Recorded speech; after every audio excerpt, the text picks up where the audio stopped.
Hello friends, आज हम इस वीडियो में डिस्कस करने जा रहे हैं डेप्रीसिएशन का टॉपिक।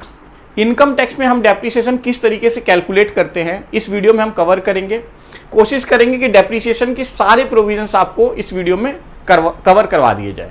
तो देखिए, depreciation under income tax act ये सेक्शन 32 में मेंशन है। यानी इनकम टैक्स के सेक्शन 32 में हमें यह बताया जा रहा है कि डेप्रीसिएशन क्या होता है और किस तरीके से इनकम टैक्स में अप्लाई होता है। तो देखिए, सबसे पहले हम मीनिंग ऑफ डेप्रीसिएशन देखते हैं। तो आपने 11th 12th सब में आपको डेप्रीसिएशन का मीनिंग तो पता ही है। 11th क्लास से आप पढ़ते आ रहे हैं डेप्रीसिएशन के बारे में। फिर भी चलिए एक बार डिस्कस करते हैं कि डेप्रीसिएशन का मीनिंग क्या होता है। Reduction in the value of asset, कि जब हमारे कोई फिक्स एसेट्स की वैल्यू रिड्यूस हो तो वो डेप्रीसिएशन की वजह से होता है कि हम उसको एसेट की वैल्यू को धीरे धीरे रिड्यूस करते हैं, क्योंकि फिक्स एसेट जो होता है वो लॉन्ग टाइम ऑफ पीरियड के लिए यूज होता है हमारे बिजनेस में। तो उसकी वैल्यू हम एक साथ ही P&L में डेबिट नहीं करते जैसे कि बाकी रिवेन्यू एक्सपेंसेस की कर देते हैं। तो जब हम फिक्स एसेट्स खरीदते हैं तो उसकी लाइफ होती है 10 ईयर्स, 5 ईयर्स, 7 ईयर्स।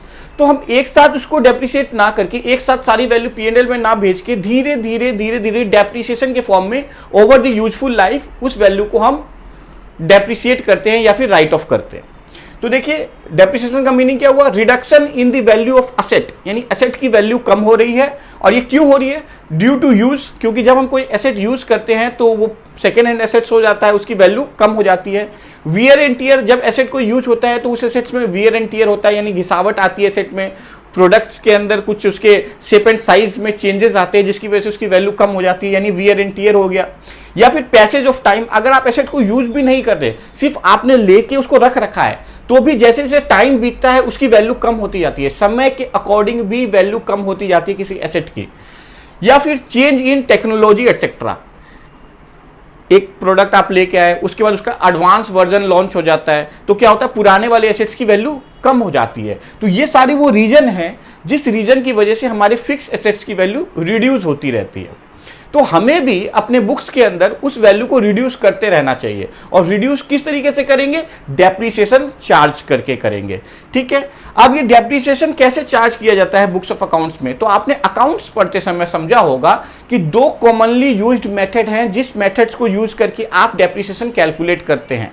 तो देखिए, वो दोनों मेथड्स पहले से ही आपको पता होंगे। Straight line method, SLM method जिसको हम कहते हैं, जहां पे हम एसेट्स की कॉस्ट लेते हैं, उसके बाद उसके अंदर उसकी स्क्रैप वैल्यू माइनस करते हैं। जो भी हम, जब एसेट हमारा रिटायर हो जाए तो जो भी उसके स्क्रैप को बेच के जो अमाउंट मिलता है उसको हम कहते हैं स्क्रैप वैल्यू। तो कॉस्ट में से स्क्रैप वैल्यू माइनस करते हैं और फिर यूजफुल लाइफ से डिवाइड करते हैं, तो हमें एक अमाउंट मिलता है जिसको हम कहते हैं डेप्रीसिएशन। और ये मेथड कौन सा हो जाता है? Straight line method. अब ये जो अमाउंट आया है, ये हर साल हम उस एसेट से डेप्रीसिएट करते रहते हैं same amount over the useful life, यानी जो भी उसकी लाइफ है 10 ईयर्स, 8 ईयर्स, 5 ईयर्स, उस ईयर्स के हर साल में उतना अमाउंट हम डेप्रीसिएट करते जाते हैं।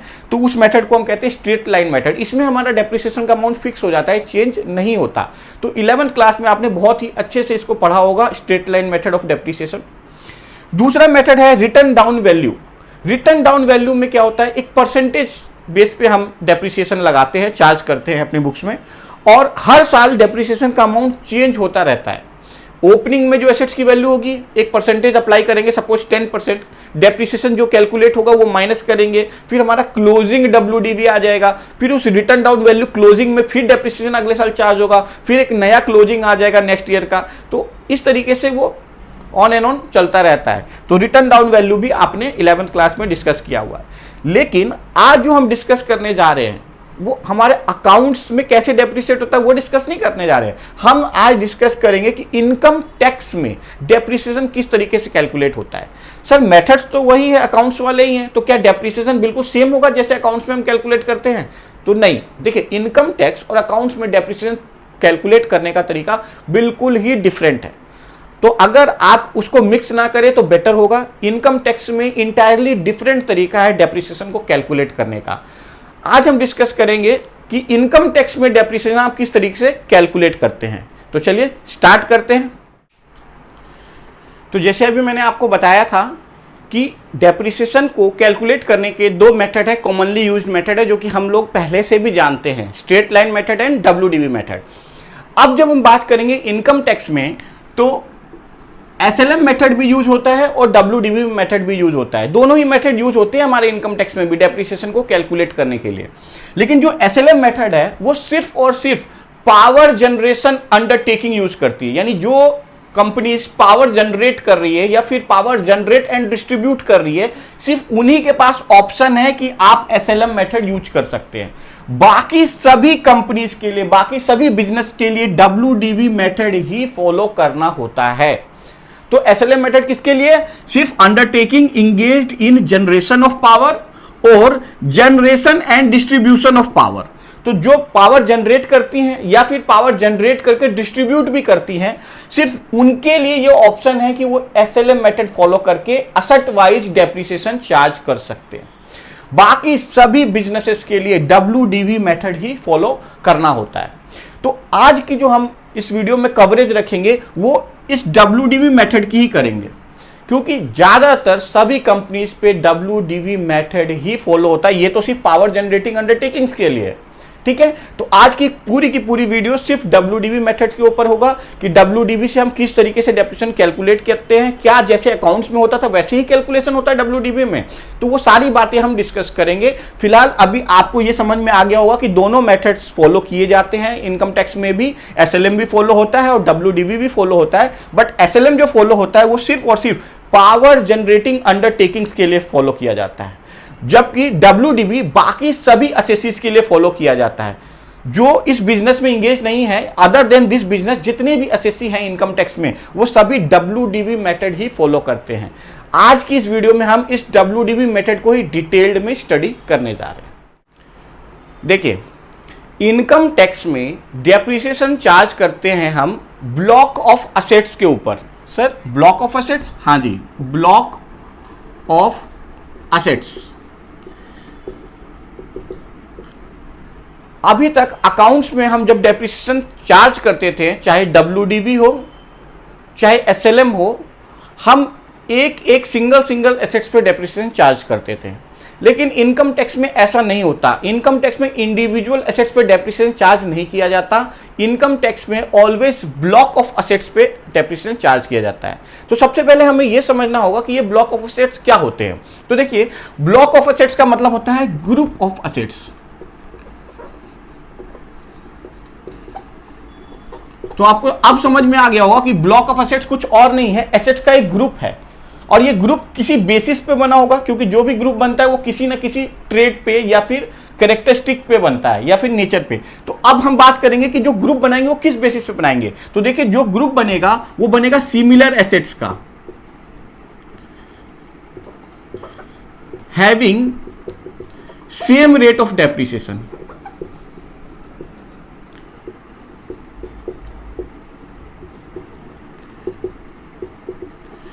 यानी जब हम कोई एसेट का ब्लॉक बनाएंगे तो उसमें सिमिलर नेचर के एसेट्स को इंक्लूड किया जाएगा और साथ ही साथ उनका डेप्रिसिएशन का रेट भी सेम होना चाहिए। Having same rate of depreciation, यानी सिमिलर एसेट्स भी होना चाहिए और डेप्रिसिएशन का रेट भी सेम होना चाहिए, तो हम उसको उस ब्लॉक में इंक्लूड करेंगे। तो इस तरीके से हम ब्लॉक बनाएंगे। ब्लॉक कैसे बनेगा? सिमिलर एसेट्स को एक ग्रुप बनाएंगे और उन पूरे के पूरे ग्रुप का डेप्रिसिएशन का रेट भी सेम होना चाहिए। जैसे सपोज किसी कंपनी के पास 4 बिल्डिंग है, बिल्डिंग ए, बिल्डिंग बी, बिल्डिंग सी, बिल्डिंग डी, 4 बिल्डिंग है और इसका रेट ऑफ डेप्रिसिएशन जो है ए का 5% है, बी का 10% है, सी का 10% है, डी का 5% है। Building A B C D सारे बिल्डिंग है, similar nature, but rate of depreciation इसका 5, इसका 10, इसका 10, इसका 5। तो अब हम क्या करें? तो अब हमें बिल्डिंग के 2 ब्लॉक बनाने होंगे। एक को हम कहेंगे बिल्डिंग 5% और एक को हम कहेंगे बिल्डिंग 10%। बिल्डिंग 5% में जो 5% वाले हैं उनको ले जाइए, यानी बिल्डिंग ए और बिल्डिंग डी, और बिल्डिंग 10% वाले ब्लॉक में दोनों बी और सी कवर होंगे। तो जब हम ब्लॉक बनाते हैं तो एसेट्स भी सिमिलर होने चाहिए और साथ के साथ डेप्रिसिएशन का रेट भी सेम होना चाहिए।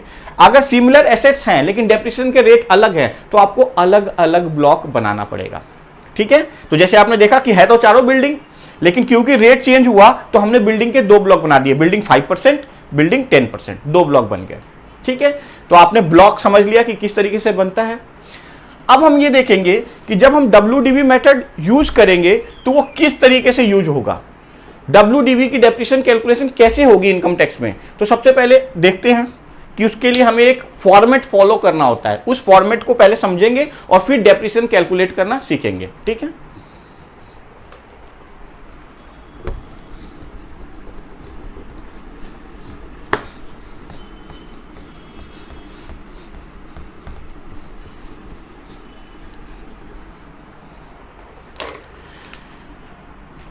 तो डेप्रिसिएशन चार्ज करने से पहले हमें इस फॉर्मेट के बारे में पूरा पता होना चाहिए। सबसे पहले हम इस तरीके से क्वेश्चन को प्रोसीड करते हैं। देखिए, सबसे पहले हमें लिखना होता है opening WDV of the block, यानी जो भी ब्लॉक पे आप डेप्रिसिएशन चार्ज कर रहे हैं उसका ओपनिंग WDV आप सबसे पहले लिखिए। उसके बाद इसमें ऐड करेंगे purchases during the year, purchases during the year, यानी इस ब्लॉक से रिलेटेड जो भी आपने एसेट्स प्रीवियस ईयर में परचेज करे हैं उसको आप इसमें ऐड कर दीजिए। तो ये ऐड होगा। और फिर अगर कोई भी एसेट इस ब्लॉक से आपने सेल किया है, कोई भी एसेट इस ब्लॉक का आपने सेल किया है तो उसको माइनस कर दीजिए। तो sale value of asset sold during the year, यानी प्रीवियस ईयर में अगर आपने कोई भी एसेट इस ब्लॉक से सेल किया है तो उसकी सेल वैल्यू माइनस करनी है, सेल वैल्यू। ठीक है, तो ये माइनस करना है। हालांकि मैंने यहां लेस लिख दिया है, तो अगर आप वहां लिख रहे हैं तो आप इसको लेस हटा सकते हैं। तो आपने जो एसेट बेचा है इस ब्लॉक से, आप उस ब्लॉक में से उस एसेट को माइनस कर दीजिए। और जब माइनस करेंगे तो यहां कौन सी वैल्यू लिखनी है, सेल वैल्यू। सपोज एसेट आपने सेल नहीं किया होता, एसेट डिस्ट्रॉय हो जाता किसी भी रीजन से और आपने उसको स्क्रैप के रूप में बेच दिया होता, तो जहां पे हमारी सेल वैल्यू है वहां स्क्रैप वैल्यू लिख लीजिए। अगर एसेट इंश्योर्ड है और इंश्योरेंस कंपनी से कुछ पैसा मिल जाता है तो इंश्योरेंस क्लेम माइनस कर दीजिए। कहने का मतलब यह है कि जब कोई एसेट हमारा डिस्पोज ऑफ हो जाए या फिर खत्म हो जाए या सेल हो जाए तो जो भी पैसा आपको रिसीव हो रहा है आपको वो पैसा यहां पे माइनस करना है, amount received from sale of asset during the year. ठीक है, तो सबसे पहले हमने ओपनिंग WDV की वैल्यू लिखनी है। फिर कोई भी परचेजेस अगर आपने ड्यूरिंग द ईयर करा है इस ब्लॉक से रिलेटेड तो आप उस परचेज को उसी ब्लॉक में ऐड कर दीजिए। और उसके बाद अगर कोई एसेट आपने बेचा है पूरे साल में इसी ब्लॉक से रिलेटेड तो आपको उस ब्लॉक से माइनस करना होता है। फिर जो ये वैल्यू आती है इस वैल्यू पे आपको डेप्रिसिएशन चार्ज करना होता है, यानी मुझे ये वैल्यू चाहिए। जब ये वैल्यू आ जाएगी तभी मैं डेप्रिसिएशन चार्ज कर पाऊंगा। ठीक है, तो सबसे पहले इनकम टैक्स में डेप्रिसिएशन चार्ज करने के लिए आपको ये काम करना होगा। सबसे पहले पिछले साल में देखिए क्या ब्लॉक की वैल्यू थी, उसको इस साल का ओपनिंग WDV बनाइए। उसके बाद ड्यूरिंग द ईयर अगर आपने कोई ऐसा एसेट खरीदा है जो कि उसी ब्लॉक से बिलोंग करता है तो उस ब्लॉक में जाके उसकी वैल्यू को आपको जोड़ना पड़ेगा। उसके बाद अगर आप चेक करिए कि पूरे साल में कोई ऐसा एसेट तो नहीं है जो आपने उस ब्लॉक से रिलेटेड सेल किया है, उस ब्लॉक से मीन जो ब्लॉक आप बना रहे, तो अगर आपने कोई एसेट बेचा है सिमिलर ब्लॉक से तो आप उसको माइनस कर दीजिए। जो ये वैल्यू आएगी फिर हम इस पे डेप्रिसिएशन चार्ज करेंगे। ठीक है, तो एक एग्जांपल लेते हैं।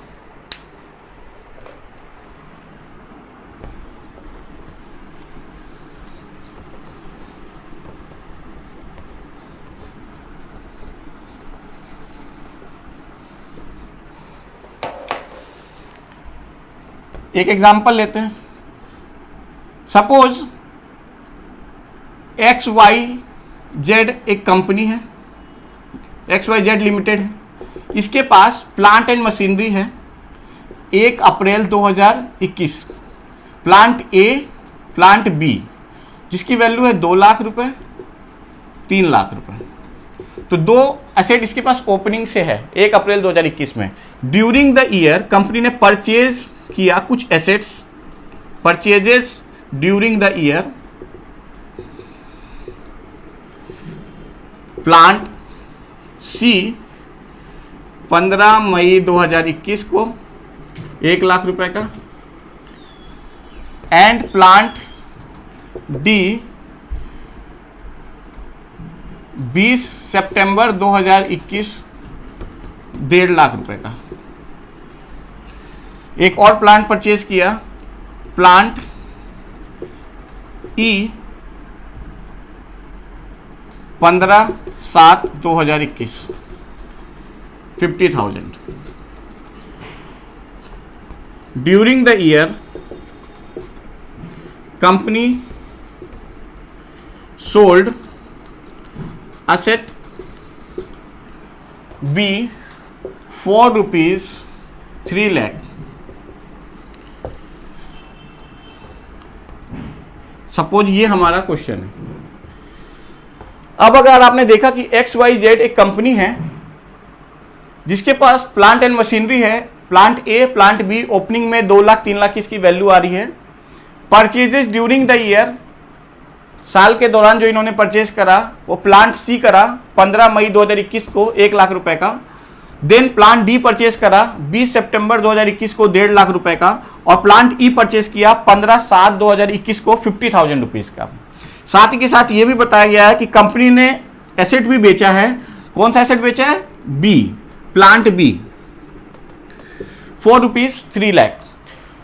अभी मुझे आपको डेप्रिसिएशन कैलकुलेट करना नहीं सिखाना, मैं आपको अब इसका ब्लॉक बनाना सिखा रहा हूं। तो सपोज आपने देखा कि ये सारा तो प्लांट एंड मशीनरी है, तो प्लांट एंड मशीनरी का आपने एक ब्लॉक बनाया। तो यहां हम सॉल्यूशन करते हैं इसका, प्लांट एंड मशीनरी। अब सबसे पहले आप लिखेंगे ओपनिंग WDV। अब ओपनिंग WDV में कौन कौन से एसेट है, तो ओपनिंग एसेट ढूंढिए इसमें पूरा। तो आपको पता चलता है सर 2 एसेट थे ओपनिंग में, ए और बी, तो इन दोनों की वैल्यू आप ले लीजिए, ए बी। वैल्यू कितनी है ओपनिंग में? 2 लाख 3 लाख, टोटल कितने हो गया? 5 लाख। तो ओपनिंग WDV ब्लॉक का कितना हो गया? 5 लाख रुपीस। इसके बाद इसमें ऐड करेंगे परचेजेस ड्यूरिंग द ईयर। कौन कौन से एसेट परचेज हुए हैं सर? सी, डी और ई। देखिए ये हुआ था 15 मई 2021 यानी 21-22 में, 20/9/2021 21-22 में, 15/7/2021 21-22 में। तो 3 एसेट परचेज किए गए, सी डी ई। उसको लिख लेते हैं, सी डी ई। कितना कितना? 1,50,000 और 50,000, तीनों को जोड़ देते हैं, 3 लाख। यानी पूरे साल में जो एसेट परचेज हुआ इस ब्लॉक में वो 3 लाख रुपए का परचेज हुआ।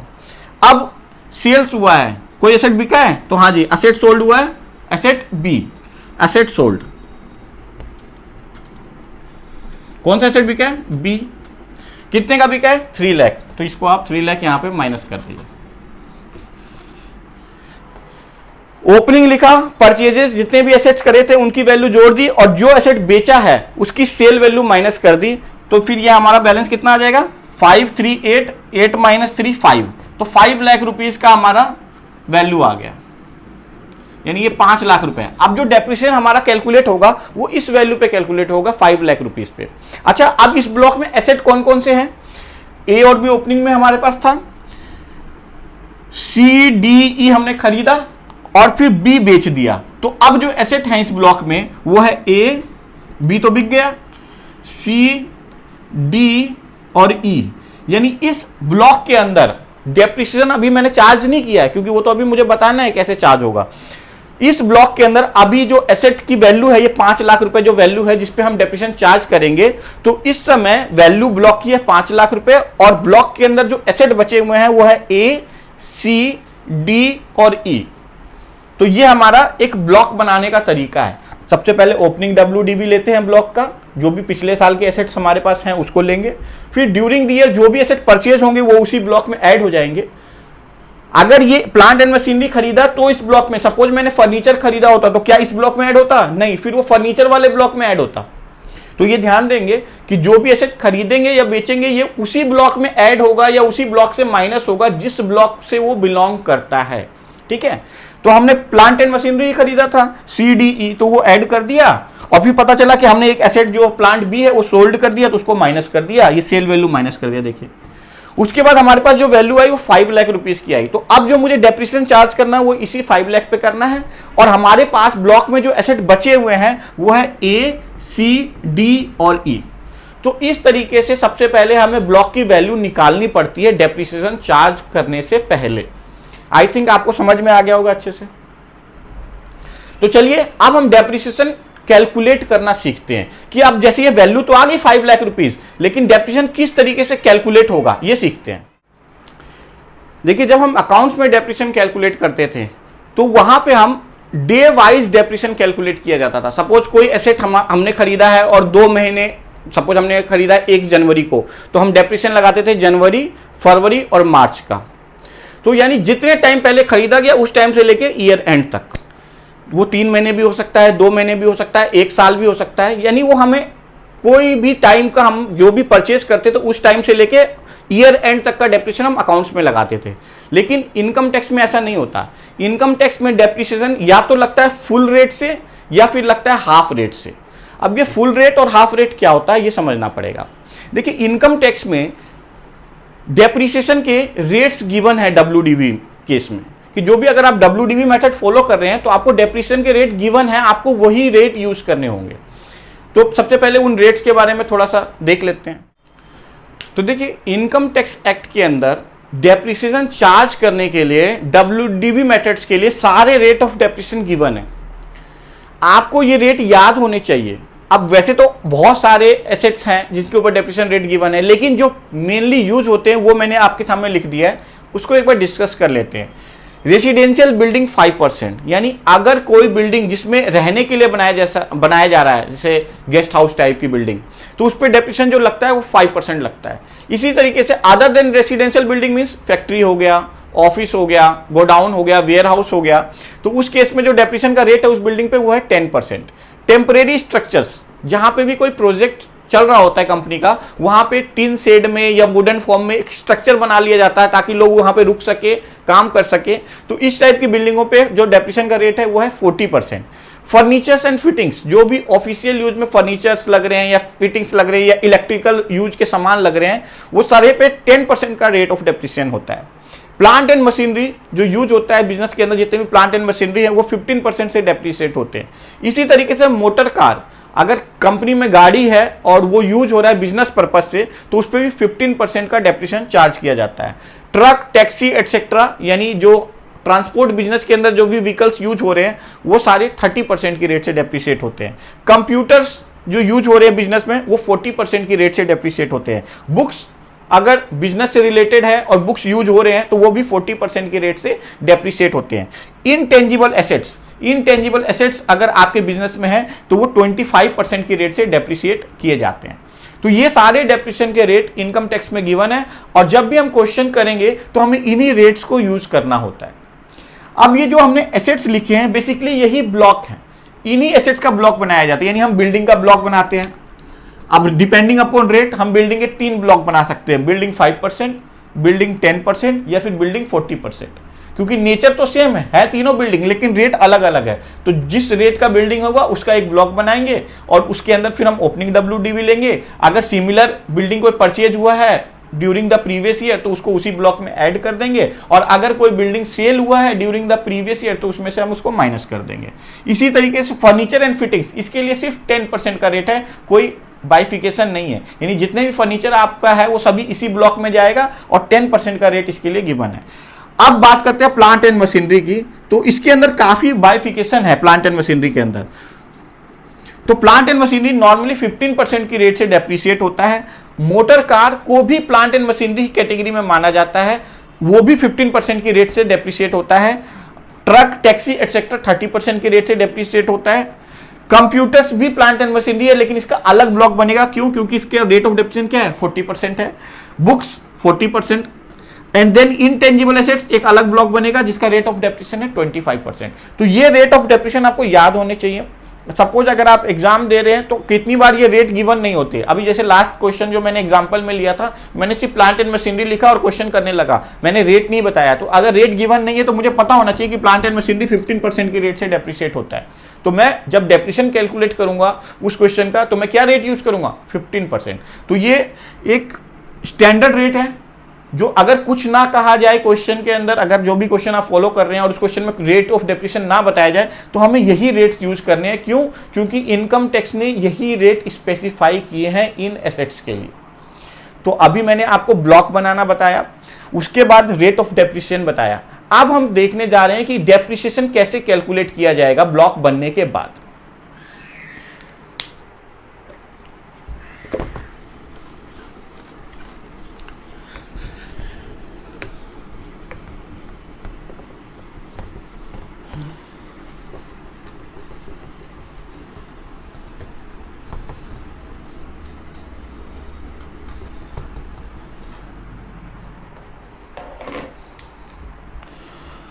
तो देखिए, इनकम टैक्स में जो डेप्रिसिएशन है वो या तो फुल रेट से कैलकुलेट होता है या हाफ रेट से।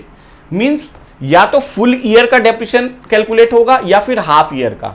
देखिए, जब फुल ईयर का कैलकुलेट होगा तो अगर रेट है 10% तो वो 10% ही रहेगा। अगर हम कहेंगे कि नहीं फुल ईयर का नहीं, 6 मंथ का डेप्रिसिएशन लगेगा, तो उस केस में हम दूसरी तरीके से कैसे बोल सकते हैं, जो भी उसका डेप्रिसिएशन रेट है उसको हाफ कर दो। तो या तो हम कहें फुल ईयर का डेप्रिसिएशन कैलकुलेट करो, या फिर हम कहें फुल रेट से डेप्रिसिएशन कैलकुलेट करो, दोनों का मतलब सेम है। इसी के साथ हम या तो कहें हाफ ईयर का डेप्रिसिएशन कैलकुलेट करो, या फिर मैं कहूं हाफ रेट से डेप्रिसिएशन कैलकुलेट करो, दोनों का मतलब सेम। फुल ईयर मींस जो भी डेप्रिसिएशन का रेट है पूरा यूज कर लीजिए, फुल ईयर कहो या फिर फुल रेट, दोनों का मीनिंग सेम। इसी तरीके से मैं कहता हूं अगर हाफ ईयर का मतलब जो रेट 6/12, हाफ ईयर का मतलब क्या होगा 6/12, तो जो भी आपका रेट है सपोज 10% है तो वो आपका 5% हो जाएगा। तो इसको हाफ ईयर कह लो या फिर हाफ रेट कह दो, दोनों का मतलब सेम होता है। कितने लोग कहते हैं फुल ईयर का डेप्रिसिएशन लगाओ, कितने लोग कहते हैं हाफ ईयर का डेप्रिसिएशन लगाओ, कितने लोग कहते हैं कि नहीं फुल रेट से डेप्रिसिएशन लगा दो इस पे, कितने लोग कहते हैं हाफ रेट से डेप्रिसिएशन लगा दो। तो आप कंफ्यूज मत होना, फुल ईयर कहो या फिर फुल रेट कहो, दोनों का मीनिंग सेम। इसी तरीके से हाफ ईयर कह दो या फिर हाफ रेट कह दो, इसका भी मीनिंग सेम। इसका मतलब क्या हुआ, इनकम टैक्स में कोई भी एसेट पे जब हम डेप्रिसिएशन चार्ज करते हैं तो या तो वो फुल ईयर का चार्ज होता है या फिर हाफ ईयर का। इसका मतलब 2 महीने, 3 महीने, 6 महीने, 7 महीने, सॉरी 6 महीने नहीं, 7 महीने, 8 महीने, 10 महीने, ऐसा डेप्रिसिएशन इनकम टैक्स में चार्ज नहीं होता। इनकम टैक्स में किसी एसेट पे या तो पूरे साल का डेप्रिसिएशन लगता है या फिर 6 महीने का लगता है। अगर दूसरी तरीके से बोले तो इनकम टैक्स में डेप्रिसिएशन या तो लगता है फुल रेट से या फिर लगता है हाफ रेट से। और ये क्यों हो रहा है, क्योंकि फुल रेट से कब लग रहा है, जब पूरे साल का डेप्रिसिएशन चार्ज कर रहे हैं तो फुल रेट, और अगर 6 महीने का डेप्रिसिएशन चार्ज कर रहे हैं तो हाफ रेट। ठीक है ना। तो समझिए कि इनकम टैक्स में हम डे वाइज डेप्रिसिएशन चार्ज नहीं करते, या तो पूरा फुल रेट यूज करते हैं या फिर हाफ रेट यूज करते हैं, या फिर हम कहें फुल ईयर के लिए डेप्रिसिएशन चार्ज करते हैं या फिर हाफ ईयर के लिए डेप्रिसिएशन चार्ज करते हैं। तो कैसे पता चलेगा कहां मुझे फुल रेट यूज करना है डेप्रिसिएशन चार्ज करने के लिए और कहां पे मुझे हाफ रेट यूज करना है? तो ध्यान से देखिए, इनकम टैक्स ने कहा कि अगर कोई asset purchase and put to use 180 days के बराबर या उससे ज्यादा हो तो उस केस में फुल ईयर का डेप्रिसिएशन आपको उस एसेट पे लगाना है या फिर फुल रेट से डेप्रिसिएशन लगाना है। फुल ईयर बोलो या फुल रेट बोलो, सेम मीनिंग। तो अगर कोई एसेट परचेज होता है और पुट टू यूज होता है पूरे साल में ड्यूरिंग द प्रीवियस ईयर 180 दिन या उससे ज्यादा, तो उस केस में जो डेप्रिसिएशन लगेगा वो फुल ईयर या फिर फुल रेट से लगेगा उस एसेट पे। और अगर कोई एसेट परचेज होता है एंड पुट टू यूज होता है लेस देन 180 डेज, 180 पे भी फुल है, लेस देन 180 डेज होगा तो यहां पे जो डेप्रिसिएशन लगेगा वो हाफ ईयर का लगेगा इस एसेट पे, और हाफ ईयर कह लो या फिर हाफ रेट कह लो, मीनिंग सेम है। तो अगर कोई एसेट जिस पे आप डेप्रिसिएशन चार्ज कर रहे हैं वो पुट टू यूज है 180 दिन के बराबर या उससे ज्यादा, तो फुल रेट से डेप्रिसिएशन लगाइए उस पे। और अगर कोई एसेट पुट टू यूज हो रहा है पूरे साल में 180 दिन से कम, तो उस पे आप हाफ रेट से डेप्रिसिएशन लगाइए। तो जब अभी आपने क्वेश्चन करा था, जो एग्जांपल हमने करा था, तो हमने बोला था कि हम ओपनिंग WDV लिखेंगे, उसके बाद इसमें ऐड करेंगे परचेजेस और फिर लेस करेंगे असेट सोल्ड।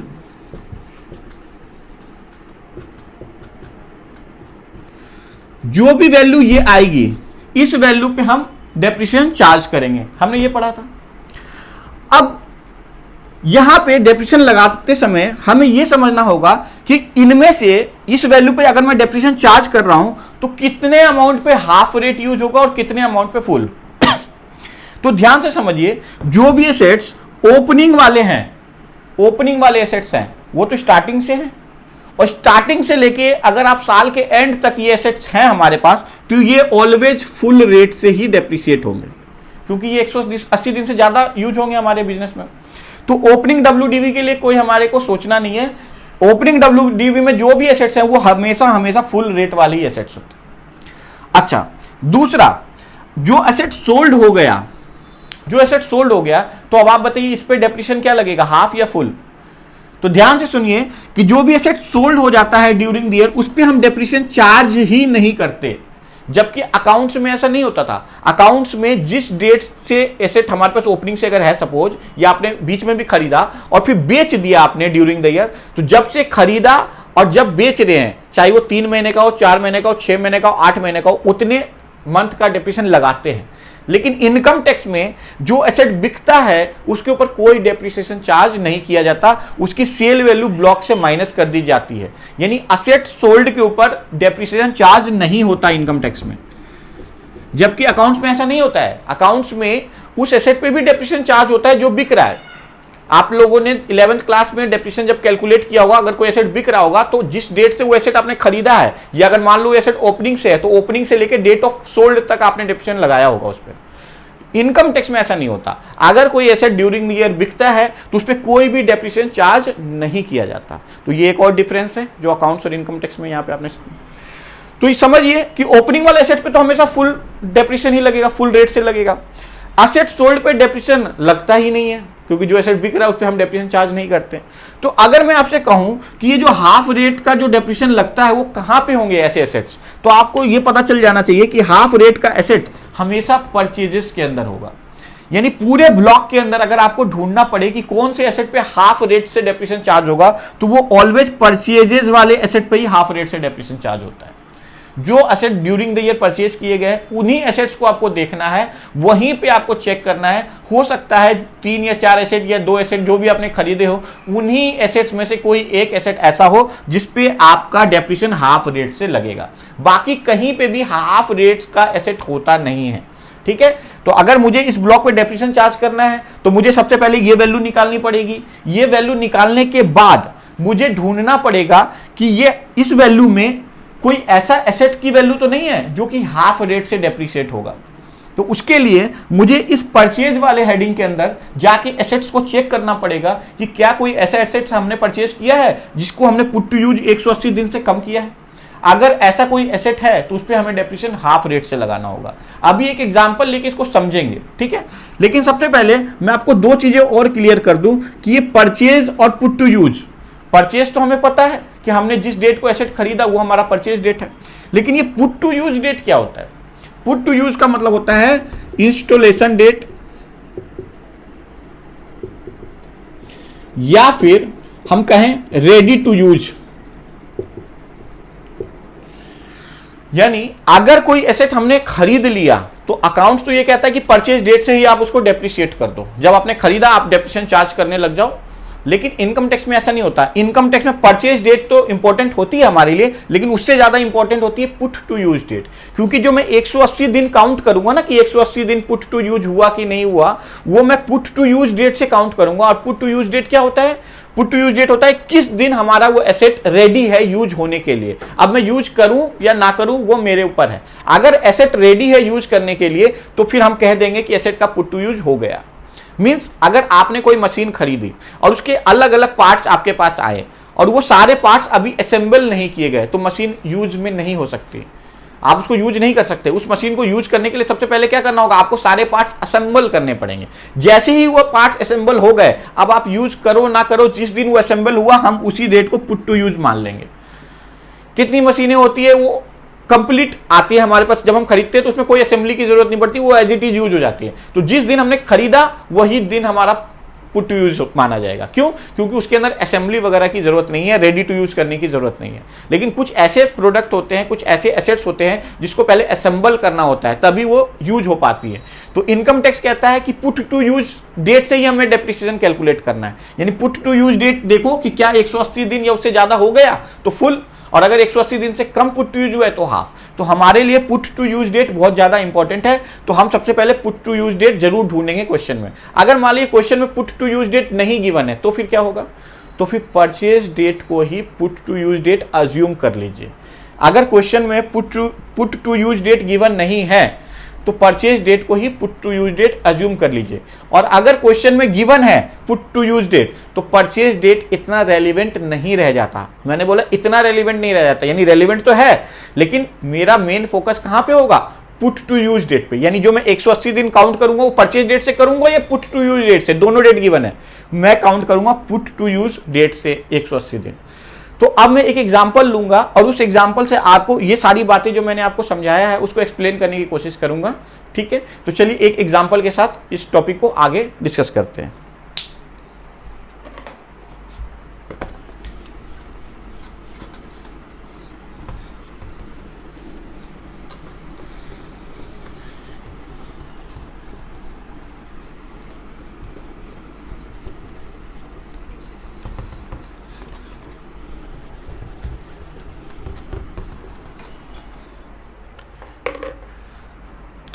अब मैं एक एग्जांपल ले रहा हूं कि सपोज हमारा ये ब्लॉक है प्लांट एंड मशीनरी का, जिस पे डेप्रिसिएशन चार्ज करना है 15%। अब मैं अपने आप सारे एग्जांपल में सारी फिगर लिखने जा रहा हूं। ओपनिंग WDV जो है इस ब्लॉक के अंदर वो दो मशीन है A B, 2 लाख रुपए 2 लाख रुपए, दोनों मशीनों की वैल्यू 2-2 लाख रुपए है। तो हमारे पास ओपनिंग WDV कितनी हो गई? 4 लाख। ड्यूरिंग द ईयर जो हमने परचेज करा, परचेजेस ड्यूरिंग द ईयर,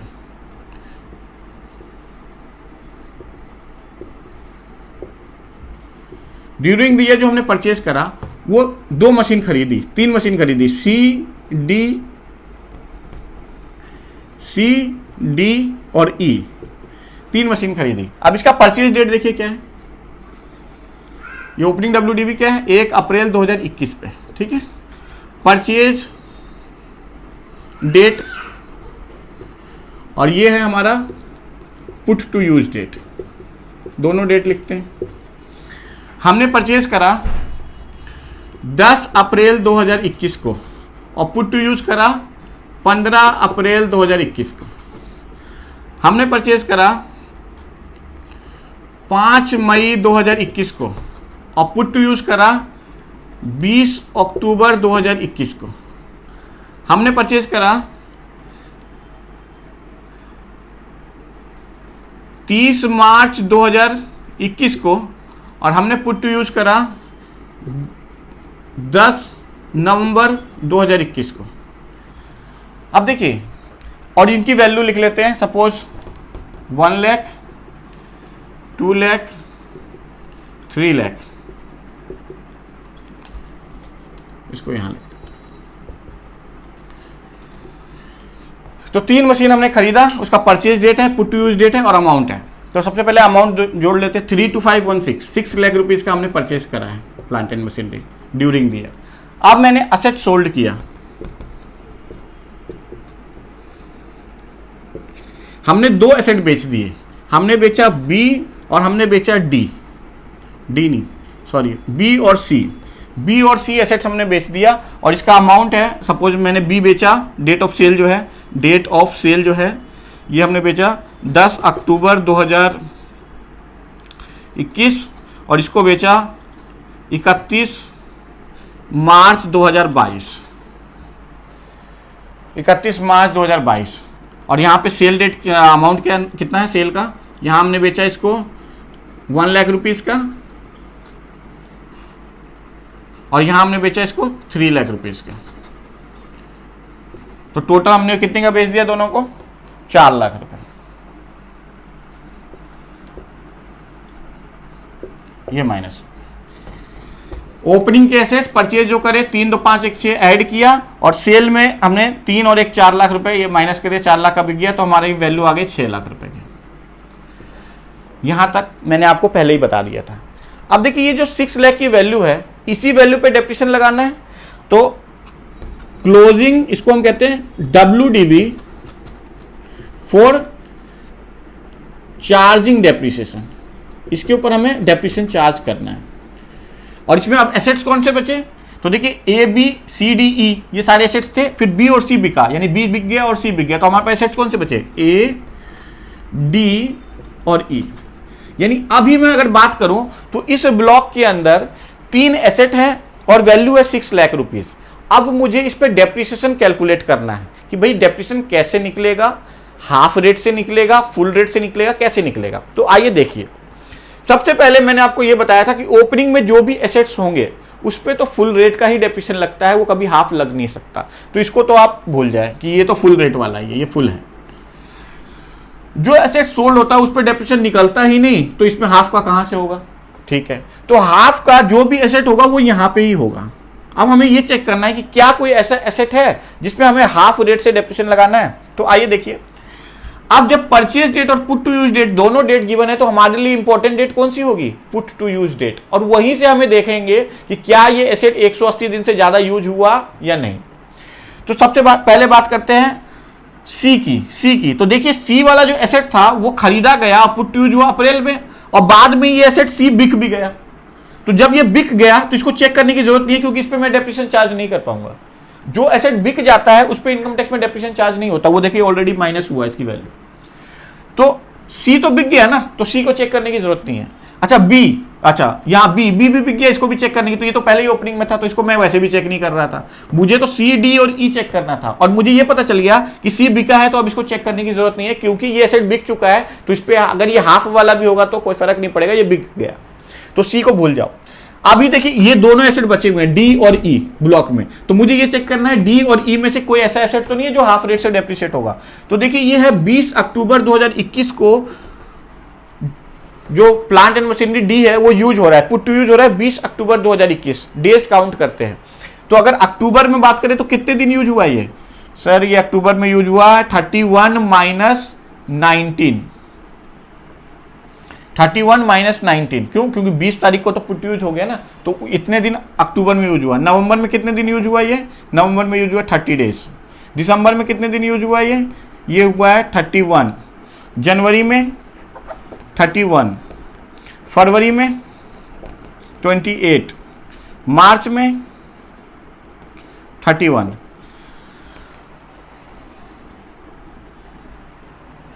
ग्यारह दिन यहां अक्टूबर में 31 माइनस 19, 12 दिन, सॉरी। तो 12 दिन यहां यूज हुआ, 30 दिन, 31 दिन, ये इस टाइप से। तो 2 1 3 1 4 5 8 और 5 13, 1 2 3 4 5 6 7 8 9 10 11 12 13 14 15 16। देखिए अगर आप यहां पे काउंट करेंगे तो 2 1 3 4 4 1 5 5 और 8 5 13 1 1 1 2 3 4 5 6 7 8 9 10 11 12 13 14 15 16, 163 डेज। यानी ये जो एसेट है पुट टू यूज होने के बाद पूरे साल में कितना यूज हुआ है, 163 डेज। तो क्या ये 180 डेज के बराबर या उससे ज्यादा यूज हो पाया, तो आंसर है नहीं। कितने दिन यूज हुआ है, 163 डेज। तो हम इस एसेट पे जो डेप्रिसिएशन करेंगे वो हाफ रेट से करेंगे।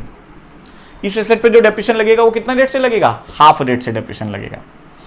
तो चलिए हमें एक एसेट तो मिल गया जिसपे हमें हाफ रेट से डेप्रिसिएशन लगाना है।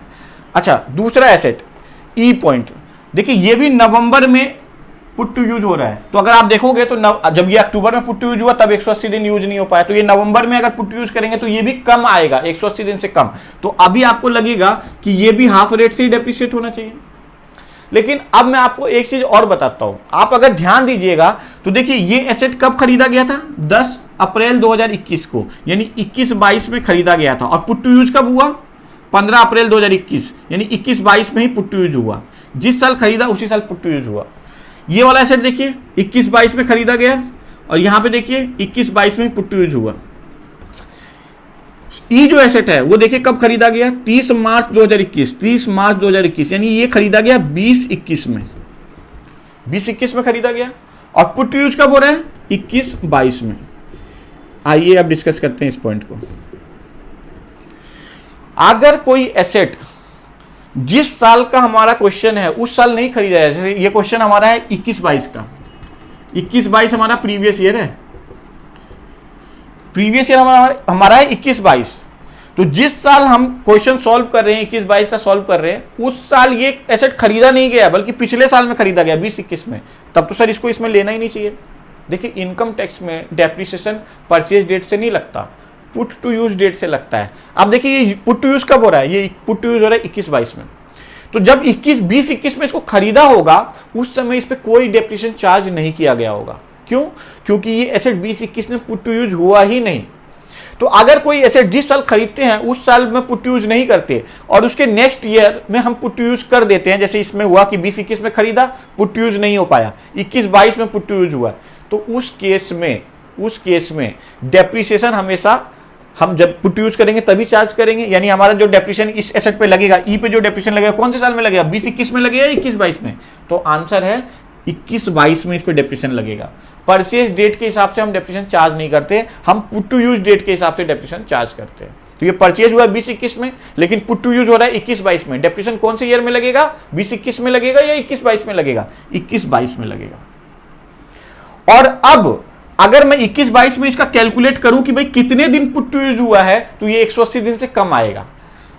नवंबर 10 से अगर आप काउंट करेंगे 31 मार्च तक, जैसे आपने ये अक्टूबर से काउंट किया तब भी कम था इस केस में, इसमें करेंगे तो भी ये 180 दिन से कम ही आएगा। तो आपके हिसाब से जब आप इसको कैलकुलेट करेंगे तो हाफ लगना चाहिए डेप्रिसिएशन। लेकिन अब मैं आपको ये बता रहा हूं कि अगर कोई एसेट जिस साल खरीदा उस साल पुट टू यूज नहीं हुआ बल्कि नेक्स्ट ईयर में पुट टू यूज हुआ, यानी नेक्स्ट ईयर में उसको यूज किया गया है, जिस साल परचेज किया उस साल उसको पुट टू यूज नहीं किया गया, तो फिर उस केस में हम डेप्रिसिएशन हमेशा फुल रेट से ही चार्ज करते हैं, बेशक पुट टू यूज 180 दिन से कम ही क्यों ना हो। दोबारा से बोलता हूं कि अगर कोई एसेट जिस साल परचेज कर रहे हैं उस साल पुट टू यूज नहीं हो रहा और नेक्स्ट ईयर में पुट टू यूज हो रहा है, चाहे 1 दिन के लिए भी पुट टू यूज हो जाए, 2 दिन के लिए भी हो जाए, 10 दिन के लिए भी हो जाए, तो उस एसेट पे कभी भी हाफ रेट अप्लाई ही नहीं होता। उस एसेट पे हमेशा फुल रेट अप्लाई होगा।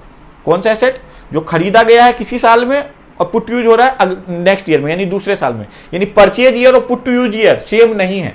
परचेज ईयर और पुट टू यूज ईयर अगर अलग अलग है तो उस केस में डेप्रिसिएशन हमेशा फुल रेट से ही चार्ज होता है, हाफ रेट से चार्ज नहीं होता।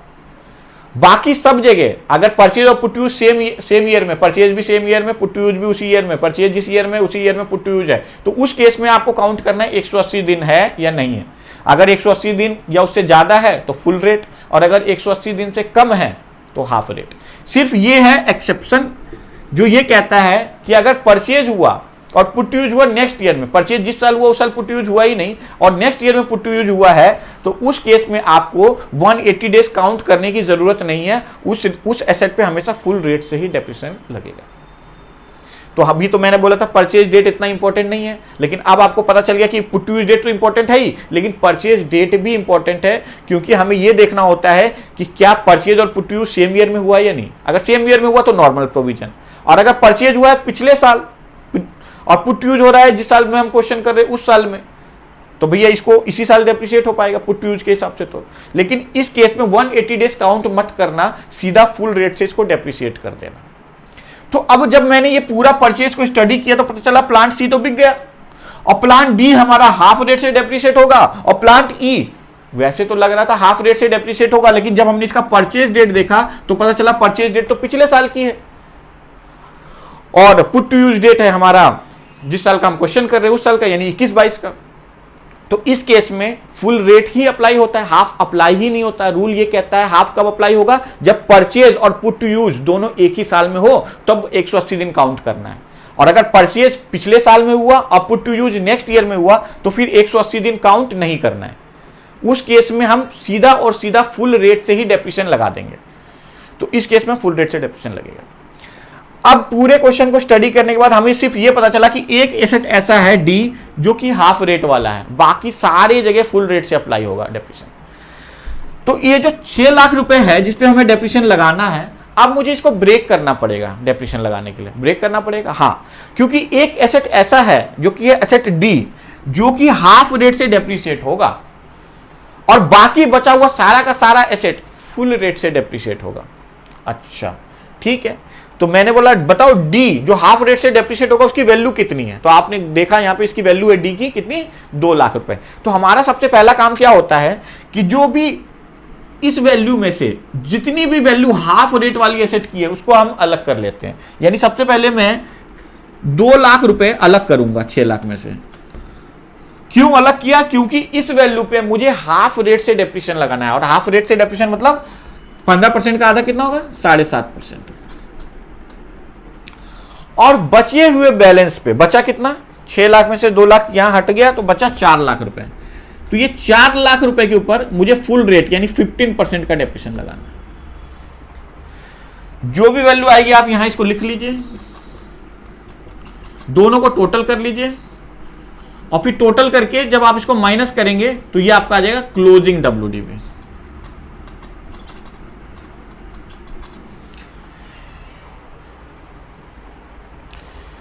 तो ध्यान से देखिए, आप वैल्यू में लिख भी देता हूं कि जैसे सपोज 4 लाख का 15 15 चक 60 60 और 000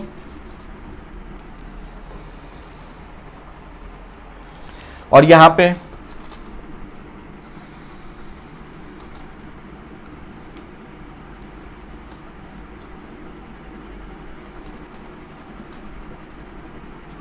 यहां पे 1.5 लाख रुपए।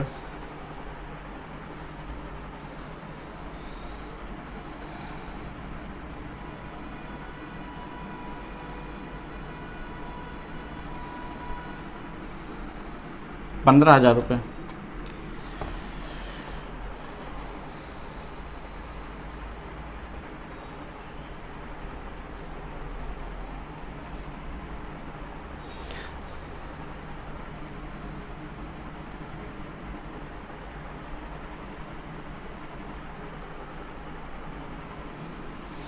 तो टोटल डेप्रिसिएशन कितना हो गया, 75,000।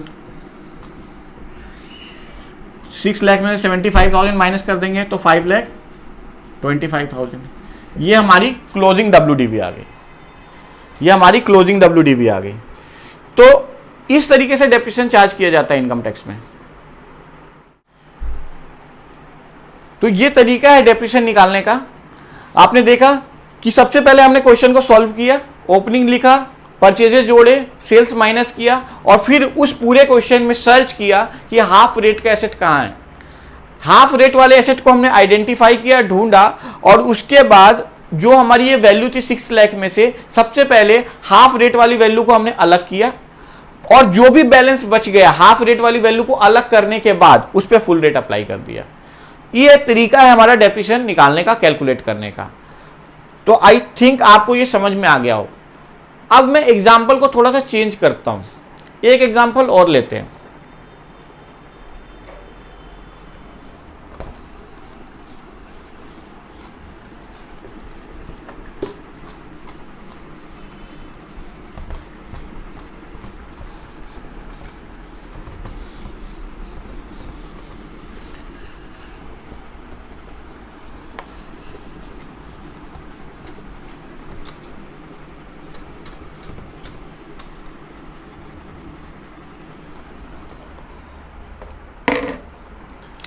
देखिए ओपनिंग WDV सपोज 2 लाख रुपए, इसमें 2 एसेट हैं A और B। परचेज किया 2 asset C and D। C जो है वो हाफ वाला है और इसकी वैल्यू है 2 लाख रुपए।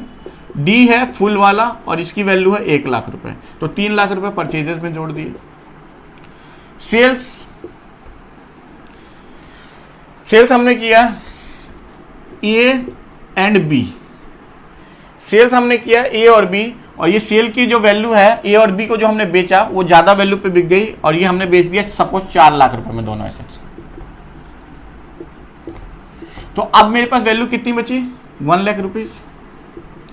एसेट कितने बचे इसके अंदर, A B C D था, A B बिक गया तो C और D 2 एसेट बच गए। अब मुझे इस पर डेप्रिसिएशन निकालना है।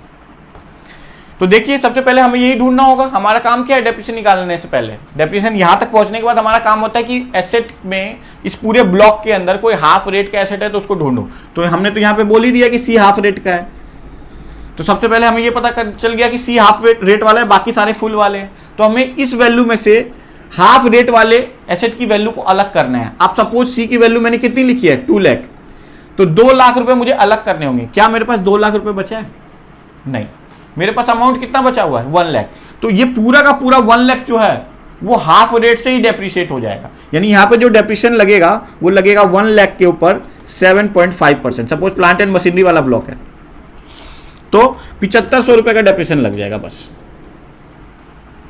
आप इसको यहां माइनस कर दीजिए, आपका क्लोजिंग WDV आ जाएगा। ये आ जाएगा क्लोजिंग WDV। कौन से एसेट होंगे? सी और डी, और वैल्यू आ जाएगी आपकी। अब माइंड में ये डाउट आ रहा है कि सर सी हाफ रेट वाला आपने सही बोला, लेकिन डी तो फुल रेट वाला था, तो आपने फुल रेट तो लगाया ही नहीं। आपने 1 लाख पे सीधा 7.5% लगाया, फुल रेट क्यों नहीं लगाया जबकि डी भी है इस ब्लॉक के अंदर? तो समझिए ये एक रूल है कि जो भी ये फिगर आएगी इसमें सबसे पहले जो हम वैल्यू डेप्रिशिएट करेंगे वो हाफ रेट वाली वैल्यू डेप्रिशिएट होगी। अब हाफ रेट के अंदर है 2 लाख रुपए, तो 2 लाख रुपए तक मुझे हाफ रेट ही यूज करना है। अब ये बचा ही 1 लाख रुपए का वैल्यू है, तो मैं 1 लाख पे हाफ रेट यूज करता हूं। अगर मान लो 1 लाख से ज्यादा भी होता, सपोज 1.5 लाख होता, तब भी मैं हाफ करता।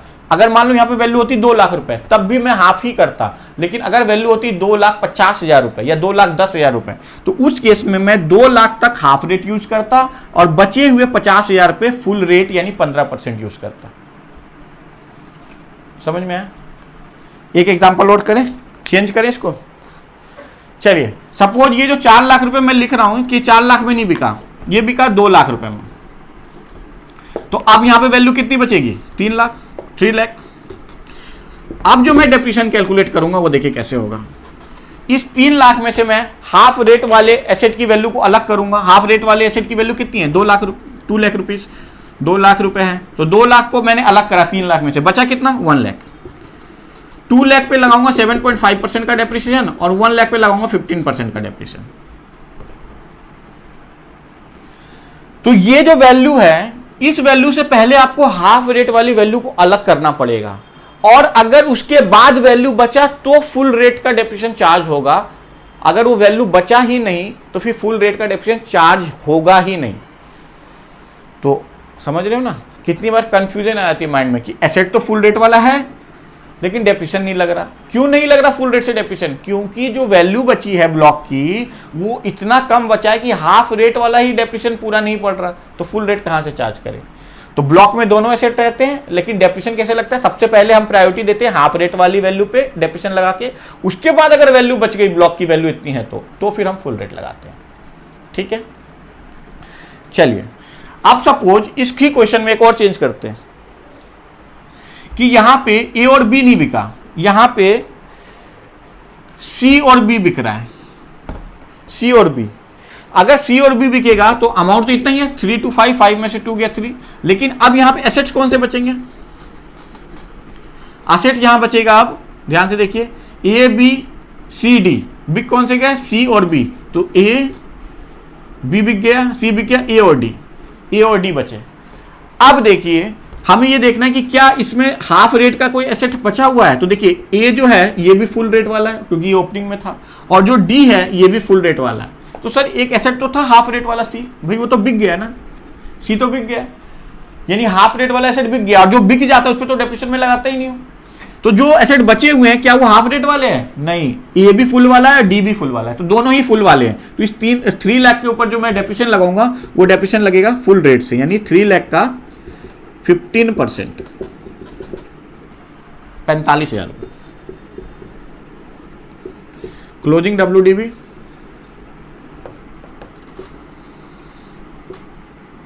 $2,55,000। ये क्लोजिंग WDV, इसमें कौन कौन से एसेट है? ए और डी, और यही क्लोजिंग WDV नेक्स्ट ईयर का ओपनिंग WDV बन जाएगा। तो देखिए ये मैंने एग्जांपल के साथ आपको बिल्कुल क्लियर करने की कोशिश करी है कि ये डेप्रिसिएशन किस तरीके से चार्ज किया जाता है। अब इसी के अंदर एक और टॉपिक है कि अगर सारे के सारे एसेट्स ब्लॉक के बिक जाए, चलिए उसको भी डिस्कस करते हैं।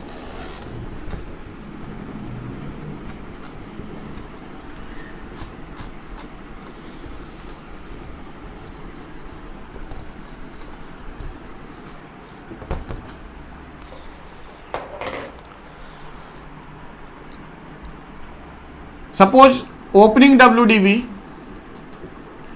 फर्नीचर है, फर्नीचर मीन्स फर्नीचर का ब्लॉक है ये, furniture means rate of depreciation कितना है 10%। ओपनिंग WDV में 2 फर्नीचर है, A B C 3 फर्नीचर है, तीनों की वैल्यू कंबाइंड में 3 लाख रुपीज है। हमने परचेज करा एक नया furniture D E, 2 furniture purchase किए और इनकी वैल्यू है 2 लाख रुपए दोनों की, दोनों जोड़ दिए। अब मैंने सेल कर दिया,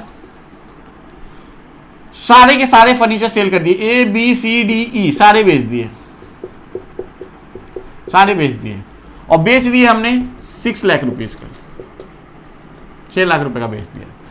तो अब क्या होगा, तो देखिए ध्यान से, ओपनिंग WDV में आप परचेजेस जोड़ेंगे और फिर 6 लाख जब माइनस करेंगे तो यहां पे वैल्यू कितनी आ जाएगी 1 लाख रुपीज नेगेटिव।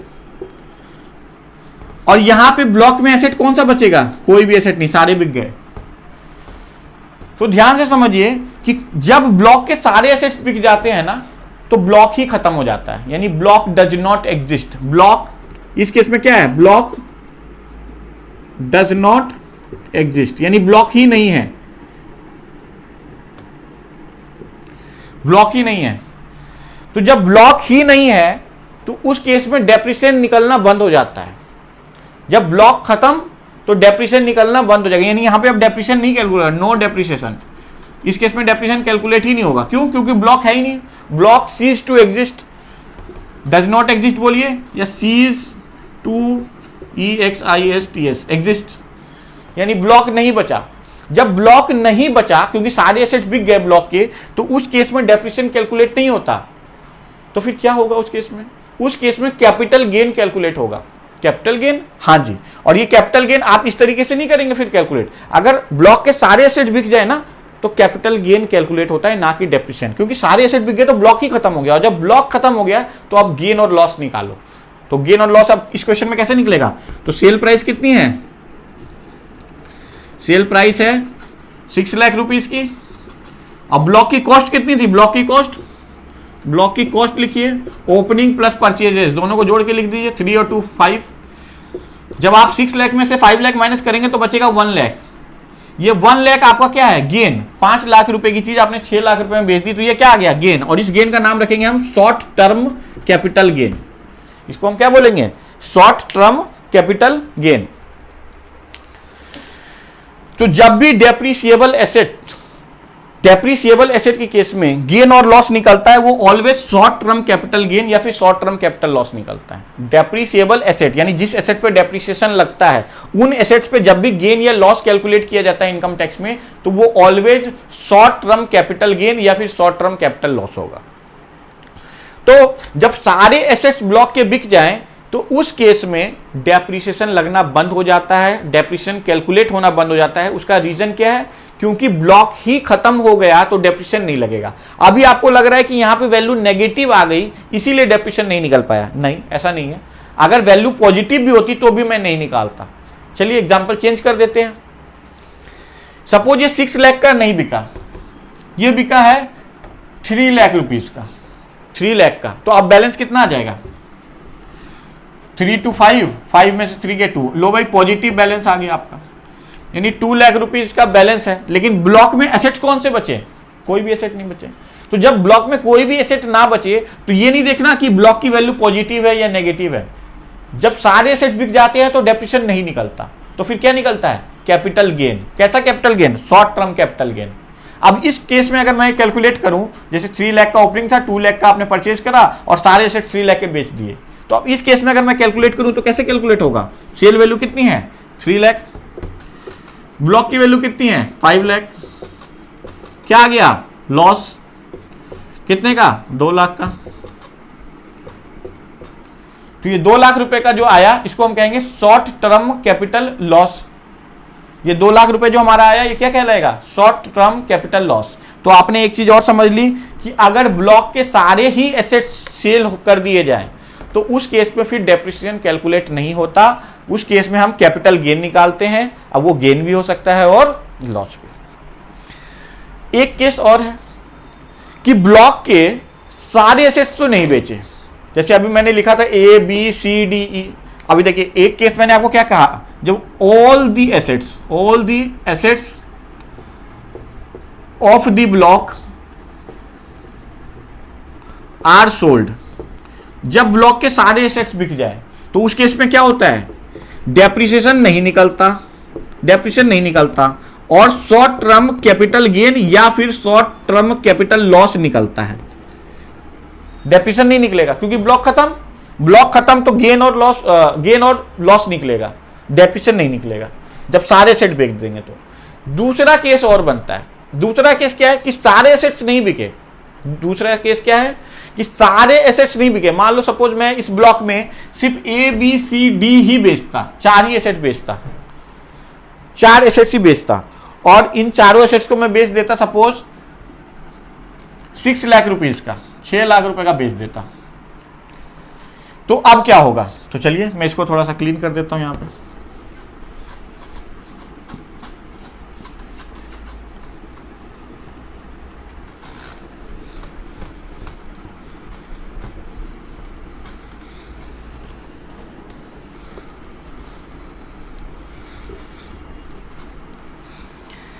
अब देखिए एग्जांपल ये है कि ओपनिंग एबीसी है, परचेज हमने किया डी और ई और सेल हमने करा ए बी सी डी। तो हमने ए बी सी डी बेच दिया, लेकिन हमारे पास अभी भी ई एसेट तो बचा हुआ ब्लॉक में। तो क्या मेरा ब्लॉक खत्म हो गया? नहीं जी, ब्लॉक तो है। क्यों? क्योंकि ब्लॉक जब तक खत्म नहीं होता जब तक उसके अंदर एसेट्स पड़े होते हैं। तो जब इसके अंदर एसेट्स है तो ब्लॉक कभी खत्म नहीं होगा। लेकिन अब मैंने क्या करा, 3 to 5, 5 में से 6 लाख माइनस किया तो -1 लाख आ गया, ये आ गया। क्या मैं डेप्रिसिएशन निकाल सकता हूं? सर नेगेटिव वैल्यू पे कैसे निकालेंगे डेप्रिसिएशन? तो देखिए कभी भी जब ब्लॉक तो है, ब्लॉक खत्म नहीं हुआ, लेकिन ब्लॉक की वैल्यू नेगेटिव हो गई, तो नेगेटिव कभी ब्लॉक की वैल्यू नहीं हो सकती। नेगेटिव का मतलब क्या है कि आपने जो एसेट बेचा वो ज्यादा में बेच दिया उसकी कॉस्ट से, तो ब्लॉक की वैल्यू नेगेटिव आ रही है, दिख रही है नेगेटिव, लेकिन ये एक्चुअल में नेगेटिव है नहीं। तो यहां पे हम क्या करेंगे, यहां पे हम ये कहेंगे कि ब्लॉक तो है लेकिन उसकी वैल्यू अब हो गई 0। वैल्यू 0 हो गई। कैसे 0 हो गई? क्योंकि ये जो हमने यहाँ पे 6 लाख रुपए माइनस किया ना, यहाँ हम 6 लाख नहीं कर सकते, हम मैक्सिमम कितना माइनस कर सकते हैं? 5 लाख तक। ब्लॉक की वैल्यू से ज्यादा माइनस नहीं कर सकते। तो अब इस ब्लॉक की वैल्यू कितनी हो जाएगी? नील। यानी ब्लॉक है, इसके अंदर ई है मशीन, लेकिन ब्लॉक की वैल्यू नील हो गई। तो क्या मैं डेप्रिसिएशन निकाल पाऊंगा? तो डेप्रिसिएशन भी आएगा नील। तो अगर सारे एसेट्स नहीं बिके, ब्लॉक के कुछ एसेट्स बिके हैं 2, 3, 4, लेकिन सारे एसेट नहीं, यानी ब्लॉक में एसेट्स तो हैं लेकिन ब्लॉक की वैल्यू नेगेटिव आ जाए। क्यों? क्योंकि आपने इतनी ज्यादा पे बेच दिया कि वो पूरा वैल्यू को नेगेटिव कर दिया। तो उस केस में हम डेप्रिसिएशन नहीं निकाल पाते। क्यों? क्योंकि हमारी जो ब्लॉक की वैल्यू उसको हम नील कर देते हैं और डेप्रिसिएशन नील पे तो 0 ही आएगा। तो वो जो एक्स्ट्रा में हमने बेच दिया वो क्या होगा? वो हमारा होगा शॉर्ट टर्म कैपिटल गेन। तो ब्लॉक तो हो गई नील की, और इस पे कैपिटल गेन कैसे कैलकुलेट होगा? कैपिटल गेन कैसे कैलकुलेट होगा? तो आप लिखेंगे सेल वैल्यू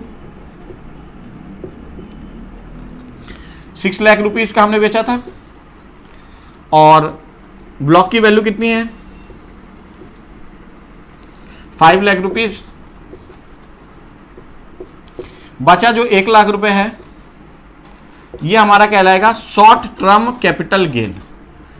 क्या मेरा इस केस में ब्लॉक खत्म हो गया? नहीं, ब्लॉक है, ब्लॉक खत्म नहीं हुआ, ब्लॉक ई है, लेकिन इस ब्लॉक की वैल्यू 0 हो गई।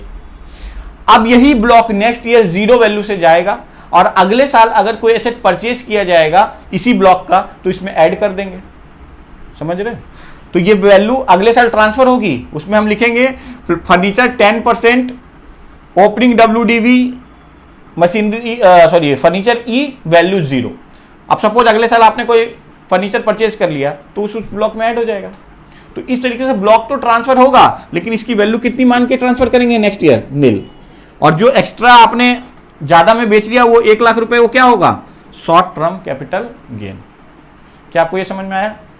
तो 2 ऐसे केसेस हैं जहां पे हम डेप्रिसिएशन नहीं कैलकुलेट करते। 2 केसेस क्या है? या तो आप सारे के सारे एसेट्स बेच दो ब्लॉक के, तो ब्लॉक खत्म हो गया, डेप्रिसिएशन नहीं निकलेगा, सीधा कैपिटल गेन निकाल दो। या फिर दूसरा केस क्या है, दूसरा केस क्या है कि आपने सारे एसेट्स नहीं बेचे, ब्लॉक के अंदर एसेट्स तो बचे हुए हैं, लेकिन जो भी एसेट्स आपने बेचे वो इतनी ज्यादा वैल्यू से बेचे कि आपकी ब्लॉक की वैल्यू नेगेटिव होने लग गई। तो जब ब्लॉक की वैल्यू नेगेटिव होती है तो हम ब्लॉक की वैल्यू को नेगेटिव नहीं करते, हम ब्लॉक की वैल्यू कितनी कर देते हैं, 0 नील कर देते हैं। और उसके बाद जो भी नेगेटिव फिगर आ रही है एक्चुअल में नेगेटिव फिगर नहीं है, वो है गेन आपका, तो उसको हम निकाल देते हैं, कैलकुलेट कर देते हैं और उसको हम बोलते हैं ये है क्या, हमारा शॉर्ट टर्म कैपिटल गेन।